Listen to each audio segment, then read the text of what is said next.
This is rental car number 57, and today I'm driving the 2017 Dodge Charger RT with a 5.7-liter HEMI engine, and boy, was this a lot of fun to drive. So this four-door sedan retails for about $35,000, and it can go 0 to 60 in 5.4 seconds. This is by far the fastest rental car I've had yet, so why don't we take a look under the hood and learn a little bit more about it.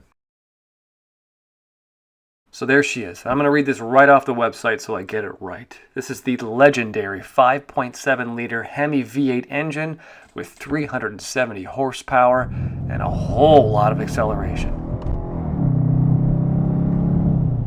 So I am not a muscle car guy. I tend to be more impressed with fuel efficiency, but I gotta say two things. One, this is a ton of fun to drive, and two, I kind of think this is really beautiful. I mean, under the hood, it's just put together so nicely that I found myself kind of staring at this for quite a while. All right, let's talk fuel economy real quick. First off, the fuel cap door is located right here, kind of on the bottom of the driver's side door. You're not going to get great gas mileage on this car. It's a mere 19 miles per gallon in the city and 30 on the highway.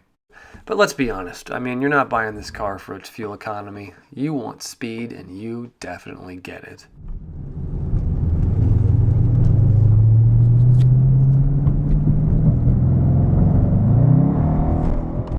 So I had an absolute ton of fun driving this car. I found myself stopping at all the rest stops just so I could accelerate back onto the road. And once you get up to 70, the car is just begging to go faster. I think you could easily get up to 90 without even blinking. It was that fast. All right, so I think I've geeked out enough about the speed. Let's jump inside and take a look at things. So first off, you do get keyless entry. So as long as the key fob is in your pocket, you can just walk up, touch this little button, and the door will unlock for you. So this car comes with Dodge's standard key fob. It's the same one you get with the Jeep Cherokee, by the way. It's got a real nice weight to it. Just your standard buttons on the front, lock, unlock, the trunk release, and then your remote start feature. And since there's no physical key, you do get a push button start. It's located right here to the right of the steering wheel. And the steering wheel on this one is a nice size. It's definitely larger than your standard four-door sedan. And you get a series of buttons on it right here. These keys interact with the center display up above. And you also get your standard phone buttons to interact with your phone. And then on the right-hand side, you get your cruise controls. These are my favorite, by the way. They're the best on any car out there. Super easy to use. Above the steering wheel, you get a really nice gauge cluster with your RPMs on the left, speedometer on the right, and then a very nice size center display right in the center with plenty of different screens so you can cycle through all kinds of information about the vehicle. And then to the left of the steering wheel, you get all your standard buttons. You have buttons to activate the door locks, the window controls, your side mirrors, and then control the headlights, and then adjust the lighting on the heads-up display, and you also get your trunk release right here. And then down towards the floor, you do get a standard push pedal parking brake. And then also on this side of the car, you do get the button to release the fuel cap. I know I mentioned this before, but I just wanted to show you how strange of a location this is actually located in. And then finally, for the left side of the car, you do get a standard side view mirror. Nothing special here. They work great. Up top, you get a sunglass holder with some decent padding. Feels a little cheap, but I'm sure it'll work fine. There's also two nice size overhead lights and then buttons to control your garage door opener, and then your standard rear view mirror. And then shifting your gaze down, you do get a pretty nice size center display. This is a full touchscreen. It has dedicated buttons on the bottom that make it really easy to navigate through all the menu structures.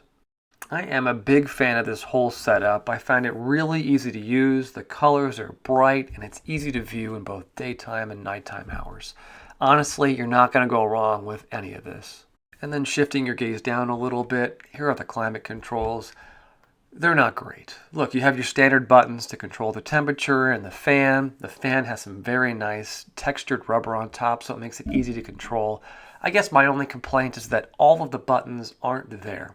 By that I mean if you want to control special things like where the vent is blowing, you are going to have to go back up into the touchscreen, navigate your way into the menu structure, and then you'll be able to change that setting.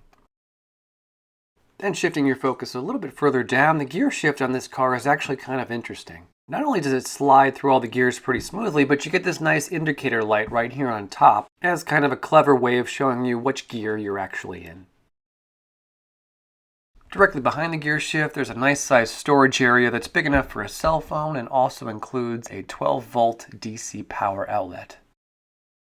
And to the right of the gear shift, there's a small cutout that's not quite big enough for a cell phone, but I guess you could use it for odds and ends.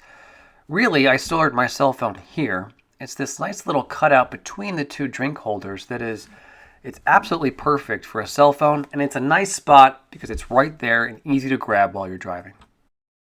And then shifting your gaze a little further back, you do get a nice center armrest with some modular storage units inside, along with a 12-volt DC power outlet, USB ports, and an auxiliary jack. And then speaking of storage, the glove box is a pretty decent size and also includes a shelf right on top that enables you to store some extra things in an organized way. Alright, so that's most of the highlights from the front. Let's shift to the back seat and take a look. Remember, this is a four-door sedan, so you do get plenty of room back here. Now, I'm about 6 feet tall, and even with this seat right here pushed back pretty far, I still had plenty of legroom, which is a nice surprise in a car like this. And it's also nice to see that your passengers get their own dedicated vents back here, along with 2 USB ports down here. And just getting negative real quick, but there is a center armrest. It's not particularly comfortable, feels kind of hollow and cheap, but it does include 2 drink holders. And of course there are car seat anchors back here, but they're buried pretty deep underneath the seat, so I think that installing and uninstalling a car seat is going to be a big pain in the butt. But shifting back to something positive, the rear seats do collapse. It's really simple. You just pull up on this little tab, and then you can maximize all of the storage space back here. And speaking of storage space, let's take a quick look at the trunk. You can open it with either the key fob or pressing this small button right here. The space back here is big and wide. Really, there's nothing special to talk about, but you should know that you get plenty of storage space in the rear of this vehicle. Alright, so that's most of the highlights of this vehicle. I want to close out by just saying, wow, was this car a lot of fun to drive. I cannot stress that enough. If you get the chance to drive a Charger with a HEMI, you gotta do it. It's a blast. Alright, so after spending 2 very short days with this car and driving about 150 miles, I'm going to give this one 5 stars. This is a great 4-door sedan. It accelerates extremely fast. There's plenty of storage space. The tech is up to date. Really, there's nothing to complain about. If you get the chance, please rent or test drive this vehicle. You will not be disappointed. Alright, that's it. Thank you so much for watching, and I hope you join me next time when I rent my 58th rental car. This one's going to be the 2017 Mitsubishi Mirage. I'll see you then.